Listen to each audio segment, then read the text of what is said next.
And good afternoon, good morning to some of you. Thank you so much for joining us for today's webinar, the Closing the Millennials Membership Gap, featuring Generation Z, which we will be talking about in just a few minutes. Just a few housekeeping items prior to our presentation starting. We do have everyone is on mute. If you have any questions, please put them in the chat box and we will absolutely get to them before the end of the presentation. We have time set aside towards the end to go over questions. So without further ado, Gary, if you want to get started. Awesome. Thank you, Julie. And again, my name is Gary Frankhart. I'm the Vice President of Sales here at Altai Systems. And again, welcome everyone and thank you for attending the presentation. So real quick background on me. I've been with the organization with Altai for a little over a year and a half, maybe coming up on 2 years now. My background, I've worked with many different associations and across many different industries as well. I've got an ERP background as well as an AMS CRM background as well. So just want to let you guys know, I've been in the community for quite some time. And as we go through today, just real briefly, the agenda that I have set up, and I'm going to probably take 30 to maybe 40 minutes or so for today's presentation. And this is what we're going to go over. Want to define the generations to you, the millennials and the Gen Z, and then the impact on the industry that they have, and then how associations can adapt to that. And then ultimately, we're going to talk a little bit about technology today and how technology can help associations adapt. So that's where that fourth bullet point, the CRM and the value, come into play. And then we'll have questions and answers at the end. Now, throughout the presentation, if you have questions, please use the chat box. Julie will be monitoring them, but we are going to hold them until the end. I mean, I think, Maria, I did see you'd post when were we going to get started.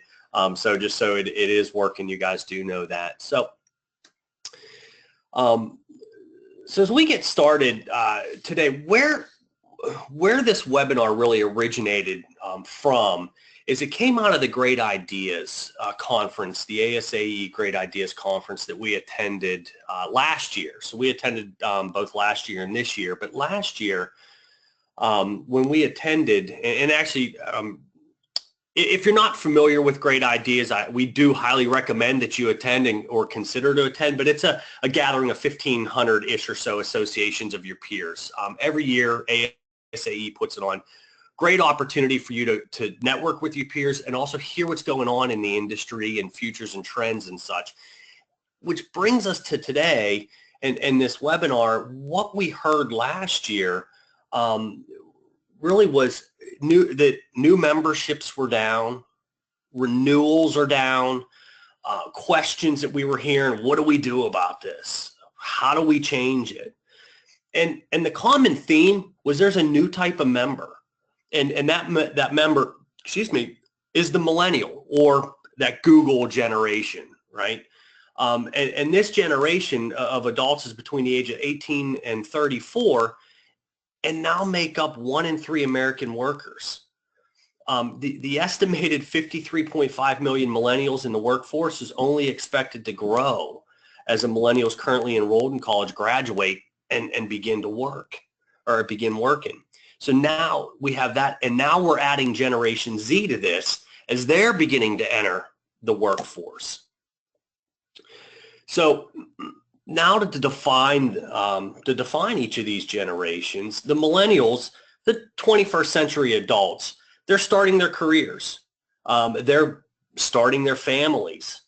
More than ever before in our country, we've now got a true melting pot of individuals who are racially and ethnically and culturally diverse. Each culture spends and interacts differently, which can have an impact on messaging from the associations. So they've grown up with technology and have seen the evolution. I always joke here, have seen that evolution of the defunct MySpace to what, highly successful, if you will, Facebook, Instagram, and Twitter. It's that technology is the norm. They collaborate and cooperate with each other, and then when possible, the brands.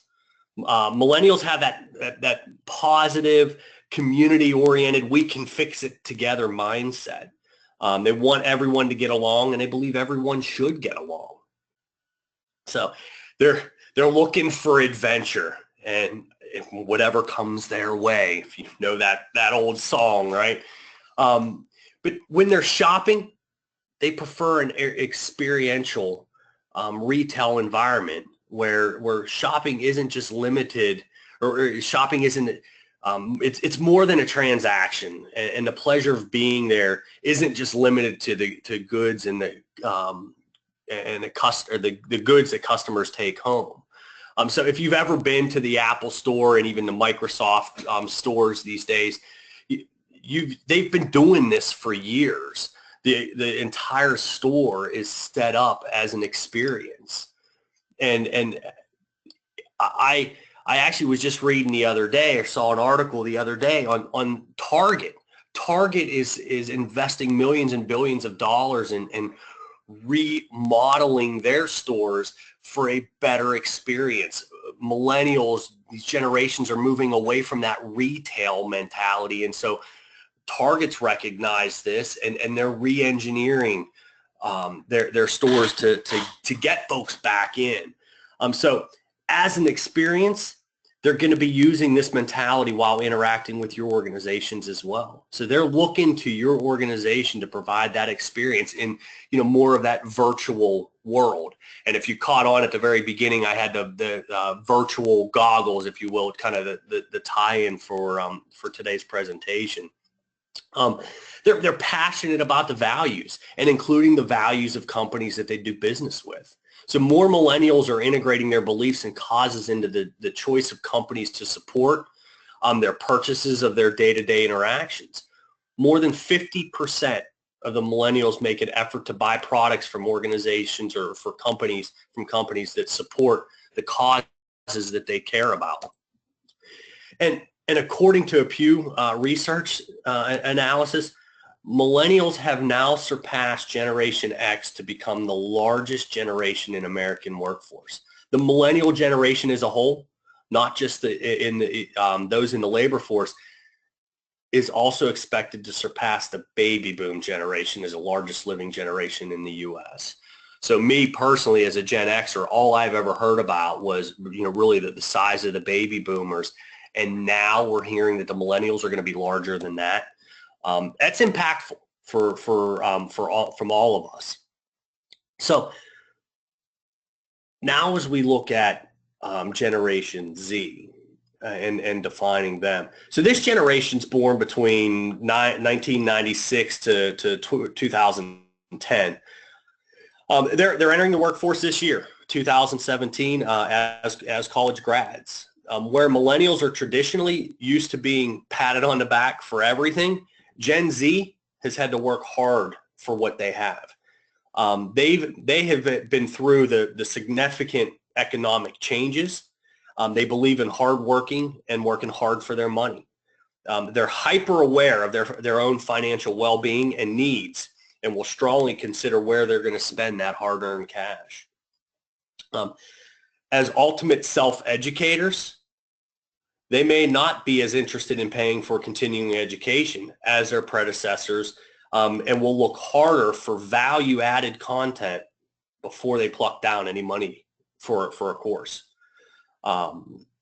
They've watched millennials struggle for a variety of reasons, and they're seeing the millennials actually moving back home after college, which, again, a Gen Xer myself, once I left home for college, that was it.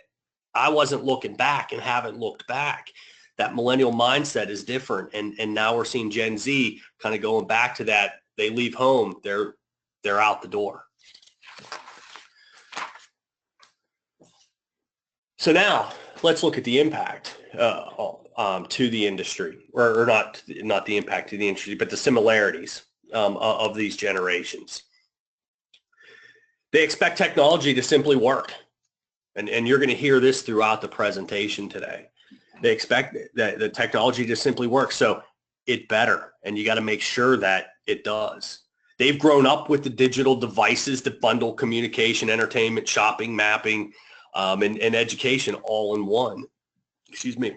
From an early age, the smartphone has been their norm. So both generations have always had internet and home, or internet at home and in school.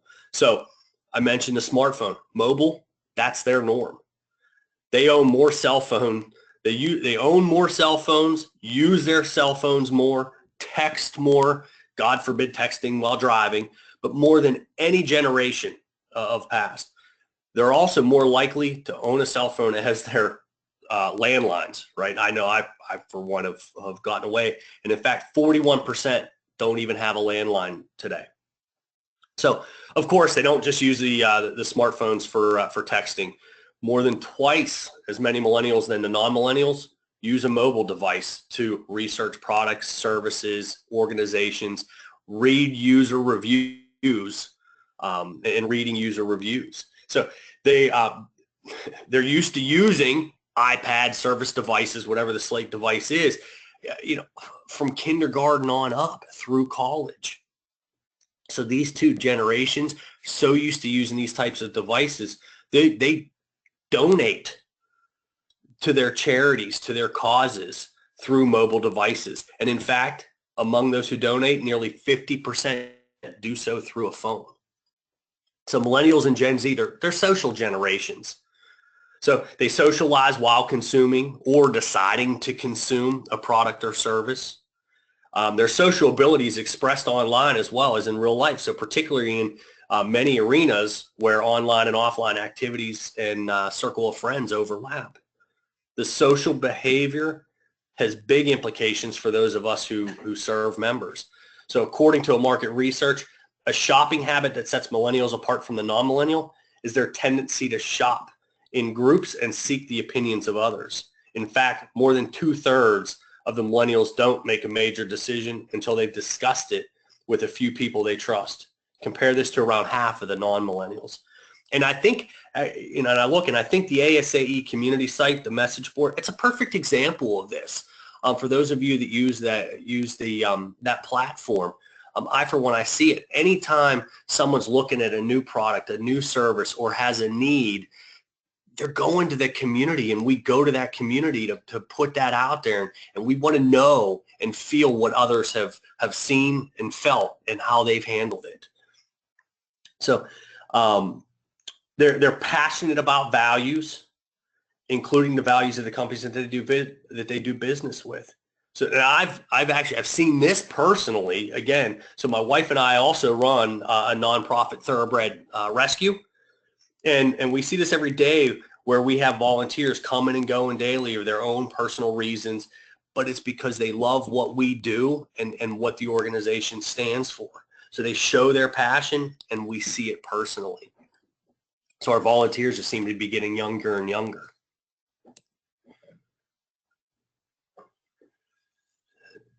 Now the differences. Generation Z believes that everything is possible with technology, but they have very short attention spans. So I've talked with friends and who have kids today who the kids are they're not willing to wait, for example, a YouTube video to buffer. They're moving on.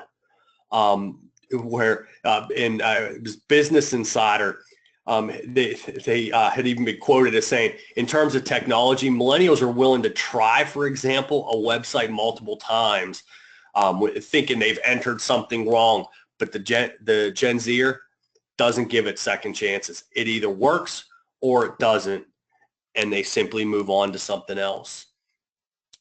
So interesting enough, one of the big differences between the two generations is that Gen Z wants to meet in person more than the millennials. I kind of mentioned earlier, the millennials more the virtual, comfortable in that virtual world, while we're seeing the Gen Zers wanting that more personal experience and meeting in person. And that impacts us or your organization when you're considering events. And we're going to talk about that here in a little bit. So So now, as we look at, again, looking at the impact on the industry, both generations are entering workforce in debt. And it was in 2015, the 2015 college grad had the highest average debt. And at the time it was 35,000, a little over 35,000 according to a Market Watch. So, and that was the highest student debt to date. So the result is they're not interested in, nor can they afford that one-time $1,000 annual membership fee or more just for information. But what they're accustomed to that monthly subscription. And you look at, what the technology that's out there: Netflix, Spotify, Amazon Prime, Hulu, and then YouTube. Now they're getting into the TV game, and really, I think, going to continue to change what TV was, or well, I should say what TV is today. And everything's going the subscription route because of technology, because of the way millennials and Gen Zers are consuming information and, quite frankly, the technology. So what's happening is it's putting a strain on member-based organizations to adapt. So how do we adapt? And that's where we now have to consider changing our membership fee structure, offering that monthly versus a annual fee, free, dare I say it, free versus paid. And that paid, you really got to identify the values of that content. So what we're hearing, and this, again, straight out of the Great Ideas Conference, is freemium benefits. What are the freemium benefits? They're asking for freemium benefits. And they've grown accustomed to, and the reason behind this, they've grown accustomed to that the internet, the free information, just by Googling it. So let's be honest, they're masters at free information and by searching the internet. So we need to offer free information to capture their attention and desire to want more. And the challenge is current systems and processes, current business systems and processes aren't generally flexible enough to add new lines of business and processes like this. And it's forcing organizations to change and to change systems. So how do we change this? What can we do? We don't have a choice. It's adapt to the millennials and Generation Z's way of thinking and how they consume material, information, and technology. So create that membership value, and seriously offer a free versus paid content, content or services, premium to premium concept, where you can incrementally increase the monthly membership, adding value, incrementally increasing the membership as that member desires. Value-added services like certificate, or offer value-added services or content like certifications, access to knowledge, whether it's your reports, your studies, lists. Many organizations or associations actually sell their lists of their members. Maybe even a co-op buying opportunity. So one of our customers, direct customers, actually buys over $2 billion in merchandise per year, and they can offer their members, offer buying options like 2 school buses and 100,000 gallons of fuel. You get oil and then risk insurance. You bundle it all into one. So, and then events. And actually, Julie, I'll let you maybe talk a little bit about this and events and what we can do there. Thanks, Gary. So I am the director of marketing for Altai Systems, but prior to my beginning with Altai, I actually come from the association nonprofit world. And in fact, one of my first jobs out of college was working on meetings for a major association and their 7,000 attendee trade show. So I'm very familiar with the need for events to, to not only be value add, but to make money for the organization. So a big part of that, as Gary was saying, is, we need to minimize the cost for these particular generations because they are coming in debt and they are very specific about what they're looking for. So offering discounts, scholarships, utilizing social media. We know that these particular generations are experts with social media. So exploit that. Use that to your advantage. Offer some sort of contest, something fun that you can do to engage them.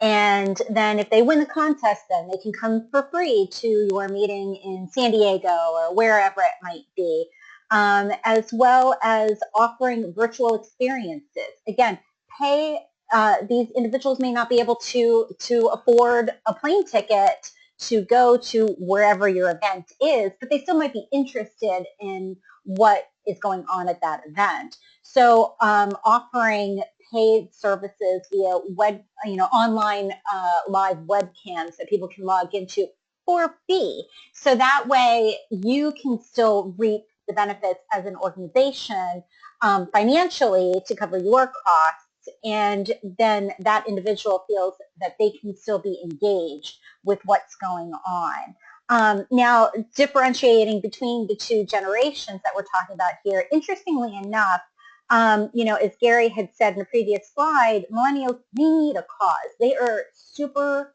supportive of causes, and they believe very strongly in that. So if you're going to have an event and you want to attract that particular group of individuals, you really need a cause, something to ground them to want to come. Interestingly enough, if you want to try to bring in more of the youngest members into the fold, if you will, you can actually offer, they are more willing to come for networking because they're seeking out more of the actual in-person social types of events, more so than the millennials that preceded them. So, having for college grads or, new hires or whatever, brand new members, come to this event, locally in your area, they might be more willing to do that as opposed to the millennials. So kind of gearing not only messaging, but event style to those generations can be advantageous depending upon, who you're trying to attract and why. So Gary, I will let you take it back. Awesome. Thank you, Jolie. Thank you for that insight. So something else, and it can really bounce right off of the events piece, is making commerce easy, and this is very important. We talk about the subscription, I talked about the subscription services earlier, but something else, and again, technology it better work, offering and having the ability for one-click purchases. And I think to my Amazon, right? When I go to Amazon, anytime I log back in, I don't have to re-enter information. One-click purchase. Offer automatic monthly renewals. That's something super simple. Offer the ability to remove or add on benefits on the fly. Allowing members to pick and choose what type or what kind of memberships they want. They don't have to work to add memberships, but they do have to work to unsubscribe. Now, I'm going to talk a little bit about that again here in a second. And what we're really talking about is making memberships sticky. Make it easy to join, difficult to leave. We want to make it easy for them to join and interact and collaborate with their peers, but then more difficult for them to unsubscribe or leave. When I talked about earlier where the Gen Zers, if technology doesn't work, they just kind of move on. Well, it's kind of that same mentality. Make it easy for them to come in, but difficult to leave. I just talked about the social collaboration or collaboration with their peers. Offer a social collaboration platform, something like a Higher Logic comes to mind, but offer that as a platform. Get them interacting with their peers, because once we have them interacting with their peers, they are less likely to move on, right? But more importantly, making it easy for them to purchase content and services. So offer and have a seamless collaboration in commerce and content. Offer that monthly, I mentioned this just a second ago, that monthly subscription, a one-time capture of a credit card, I mentioned again, like an Amazon, a one-time capture of that credit card information. So then you can have monthly renewals, easy content and or services purchases. The member can come in with a shopping cart. They can pick and choose what they want with their membership, starting with basic fees. So even they come in as a freemium, offering different levels of that membership and making it easy for them to pick and choose, add, delete, whatever it is, but still being able to capture that revenue. That really brings us into then the technology piece of this. So I mentioned it earlier, it's, the impact on the association is, these generations, their needs, their wants, their desires are causing us to have to change and have to look at our business systems. And can we adapt? We talked about what we have to do is adapt. Well, can we with our current systems? So again, a little bit about technology and how it can help. So CRM, in general, if you're familiar with CRM or not familiar with CRM, it stands for Customer Relationship Management. And your members, they are your customers. They are your revenue. So what CRM offers is it's a flexible, it's a robust solution that supports the small to enterprise organization. It's a platform. And where current systems aren't supportive of allowing associations to bring on those additional lines of business or services, CRM is designed from day one to allow you to do that and allow those new lines of businesses. Older systems, the legacy solutions out there, they're a box, they're closed. Whereas a CRM from ground up was built as an open platform. It offers strong analytical reporting capabilities. We make it easy, or the system makes it easy to not only capture membership data, but more importantly, extrapolate that data in meaningful reports. So reporting is a necessity, and data should be easy to capture, access, and display. Something else CRM offers, great ROIs, right? And you can see that almost immediately with these systems, free upgrades. And it is important to look at and consider ROIs because it allows you that revenue that you're capturing from your members to sink back into the business and your mission, not necessarily the technology. So free upgrades, native integration to tools that you're already currently using, like the Microsoft technology, Office or Office 365 today. So with particularly then the Microsoft CRM solution, you're leveraging the power and the resources that Microsoft has. So when Microsoft CRM upgrades, your AMS upgrades right along with it. So gone are those days of having to call that vendor in and spend that exorbitant amount of money for that upgrade. So for that upgrade. So then CRM is adaptable and extendable, right? So we talked about the needs, the wants of these generations. CRM is adaptable and extendable, and I'm going to hit on that here in a second a little bit further. The other another key feature here is that CRM offers thousands of apps, right? So apps that can enhance the system, that adds additional functionality to the system that you or the organization may want or need to better support your members. Something else, and it's right there at the bottom of the screen, is if you're hiring millennials or Gen Zers, they're learning this CRM technology in college, and that is important. And actually, it's one of my, and I'll tell you why it's important here in a second. One of my, so how I know this is one of my former interns.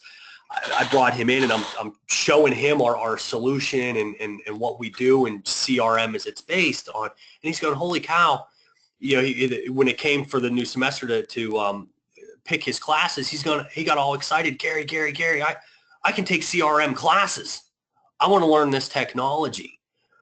And it hit me when I was putting this presentation together that is important, because all that tells me is the technology drivers today, or the technology that we're looking at today to support our members' needs and, or quite frankly, our employees' needs, the millennials and Gen Zers as well, is the technology they're learning. And they're going to be interviewing me, we're interviewing us as much as we're interviewing them, and they want to know what technologies we're using as an organization.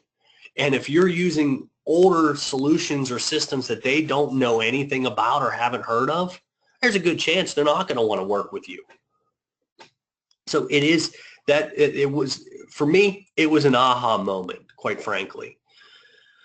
So now, if hopefully you all will indulge me a little bit. So I am going to do a little shameless plug. So I talked a little bit about, you know, our solution and our system, but it is important as we look at these generations and look at the demands that they're putting on us, and the solutions that, one, we have in place, and two, need in place. And what CRM, I talked a little bit about CRM, but CRM as a platform then, you know, right here at the bottom of the screen, device agnostic, most applications are, but what you get from CRM is that sales, that business development functionality, the marketing functionality, the service functionality, or customer service, I should say. And then where Altai comes in, that whole AMS, membership management functionality, that's that extended. The platform is designed to be adaptable. It's designed to be extended, and that's what we ultimately did. And with CRM today, or CRMs today, there are the deployment options. It could be, you know, full on out into the cloud, and then specifically Microsoft and the Altai solution can be even on premise there at your office or in any hosting facility that you so do choose. But what we've done, and being that our solution is built inside of CRM, we are in fact a true CRM. We've streamlined commerce. I talked about that earlier. So, and how we've done that is because the platform allowed us to do it. And when we talked about the one-click purchase earlier, we have a wallet feature. The platform allowed us to create this wallet feature to allow our customers to offer that one-click purchase, that's storing. We don't store the credit card information, the direct credit card number or anything, but the technology behind the scenes, whole other conversation. But it allows that member to enter their credit card one time and then do automatic monthly renewals, one-click purchases. We drive them through that commerce path, if you will. And then we also have that tight integrations to the social collaboration. So we make collaboration, content, and commerce easy. And we talk about, we call that our 3 C's. And we put those side by side. So when a member comes in and, you know, let's just say they're coming in to renew their membership, time for that, you know, the system's smart enough, we can make the system smart enough to say, hey, you know what, you belong to this group, or you reviewed this article, maybe you're interested in this committee, or this, maybe you're interested in this subscription, this journal. And we can drive them through these commerce paths, and all that does for you as an organization, one, makes it easy for them to purchase and add you know, services, if you will, or content, or membership benefits, right? Increases the revenue. It keeps them and just continues to increase your revenue. So remember what we're saying earlier, that technology should just work. Well, your member portal, your collaboration site, content you serve up, and ultimately that shopping experience needs to be clickety split to keep your members happy, to make it sticky, and keep them coming back and wanting more. So we're pretty proud of, this, the last or second bullet point there on the right is our ability to automate your revenue streams to help organizations, helps our customers realize long-term benefits. And that really is the goal. So as we look at these generations, and how they're consuming, I've said this several times today, how they're consuming content, what they're looking for, freemium versus premium content. Your systems better be able to adapt to this and be able to offer that type to them. Because guess what? Technology, it's ever changing. The only constant in technology is change. And as each generation comes on, our technology today better be able to support them tomorrow. So I think with that, I zipped right through this, everyone, today. So about 35-ish minutes, a little faster than I had anticipated, but that might open up and leave some extra time for some questions and answers. And I hope you found today's webinar educational. It's not going to be deep details, but at least educational. And if you're interested in learning anything more about our solution and ultimately how it supports our customers and these generations, learning more about CRM, please reach out to me personally. Right there, my information's on the screen. And then also, as Julie's probably gearing up on any questions that we have another webinar next month, right? Yep, April 26th, which is around the latest business intelligence tools to drive membership. So I talked earlier about data and being able to mine that data, that it's very important. Another great resource will be this webinar to learn a little bit more about those tools and how they can be used to support your memberships. Great. We do have a few questions. One of the biggest is, will there be slide handouts afterwards? I'll take this one. So we do, we're not doing slide handouts, but we will offer everyone the opportunity. If you're interested, you can send us a request and we'll send you a copy of this via a YouTube link so that you can view this at your leisure and go over the content at your leisure afterwards. In addition to that, in that email will also be contained a very short survey, which I neglected to mention at the beginning of our webinar today, but I do ask if you could just take a minute or two and complete that for us. That would be great. Aside from those, I do have a question here from an individual who asks, should you use just a CRM or a platform that allows for a more integrated UI experience? Great question. I think that's you got to look at it from an organization standpoint. I think UI experience is definitely a necessity, and CRM as just a basic platform is very powerful. However, CRM as just a basic platform is not configured to meet an association's needs. So that's where that extends the Altai piece of it would come into play. Hopefully that answers the question. I might not fully understand the question, but I think it just really depends on the needs of the organization. So I guess a follow-up to that would be is, if I don't want to replace my AMS, can I buy CRM and integrate it into my current AMS? Absolutely. So we have actually several customers, but I know of many associations that just use CRM for their business development activities, because it manages your customers, it manages accounts, contacts, opportunities, because you're driving, whether that's product sales or driving someone through a non-member to a member perspective. So that's what CRM does very, very well. And add to that marketing departments. So I mentioned the marketing component of it too. So we see a lot of the business development teams and marketing departments using just CRM, and then membership using their own AMS. I will tell you that over time, once organizations do get a hold of CRM and see its powerful and power platform, there usually often is then a strategy built to incorporate CRM into the overall business applications into AMS. So good question. We have another question here. Do you have any advice as to how to engage the millennial/Gen Z generations in a mission that isn't as blatantly relatable, like support of the arts, whereas humanitarian needs have more of a sense of urgency? I've got a suggestion. Gary, if you want to jump in after this.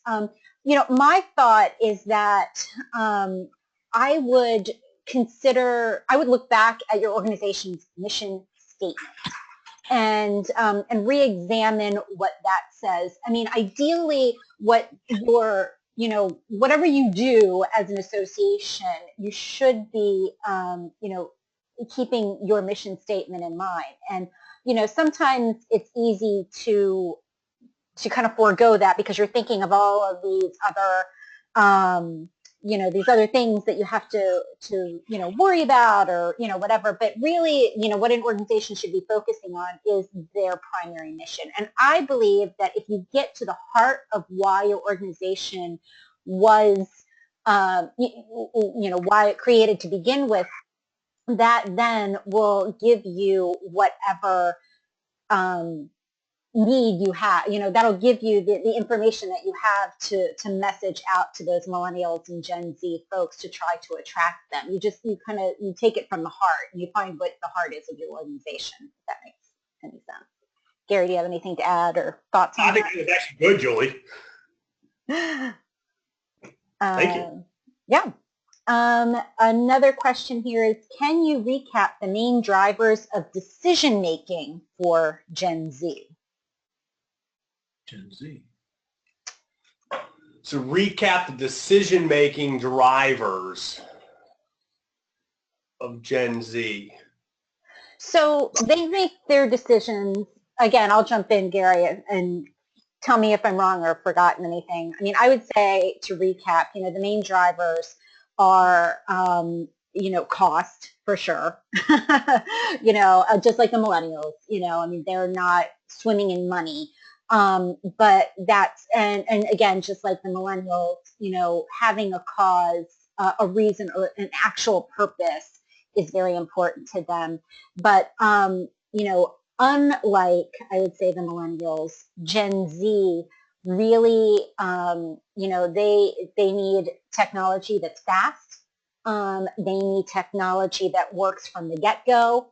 They're not going to wait for things. Their attention span, when it comes to technology, I would say their attention span is even shorter than that of millennials. I mean, just a little anecdote. I know I was telling this to Gary. I am also a Gen Xer, like Gary, but my kids are the Gen Z generation. And I've seen them, like, when they're like, oh, Mom, you got to see this video, and, on YouTube. And if it's taking at all, like, some length of time, they're moving on. I'm like, wait, why don't you wanted to show me this? What is this? And they say, oh, no, forget it. We'll just look at it later. And they just move on. Whereas I am certainly much more willing to wait because if I feel like it's worthwhile. So those kinds of things are super important to, I would, say, from a technology standpoint to keep in mind. But from a, from like a cost and mission standpoint, be creative in how you, reach out to them. Yes, so I would add to your point, Julie, cause and cost, right? And they your belief, their beliefs, their values, but they cost. They work hard. They believe in working hard, and to earn their hard-earned dollar, right? So where's that value? So they want value, cause, cost. If you look at what's happened out at the the ASA Great Ideas, you'll see that the millennials graduate and the Gen Z, they graduate from college. Some of them are in $200,000 worth of debt, so cost is a big one. They're also used to Amazon, so it's ease. They have to have something easy to buy. It has to be piecemeal, and you guys already covered this, but I want what I want. I don't want this journal. I don't need it. I'm not going to read it, and I'm not going to pay for it because I'm used to a shopping cart where I can put in what I want, and I don't put in what I don't want, and I get the best cost in the world for it. So that's what they're used to. And they've been used to that since they're 4 years old and working in the Amazon cart. So, that's just what they expect. Anything else is like Julie said, attention span gone, unacceptable. So by the way, everyone, that's Mike Fry, partner at Altai. He joined me right here at the towards the end. Welcome, Mike. Hi, everybody. Any other questions, Julie? I'm not seeing any. So last chance. If anyone has any questions, we're coming to the conclusion of our presentation. Well, great. As I said, then for those that are still on the line, there's my contact information. Feel free. Please reach out to me. I'll probably actually be doing some follow-up myself with each and I won't say each and every one of you, but would like to get, Julie said, the survey's going out, would like to get your feedback. Be brutally honest. It's okay. But thank you for your time, and I know it's valuable, so I very much appreciate it. Thank you, everyone. Bye, everybody. Bye-bye.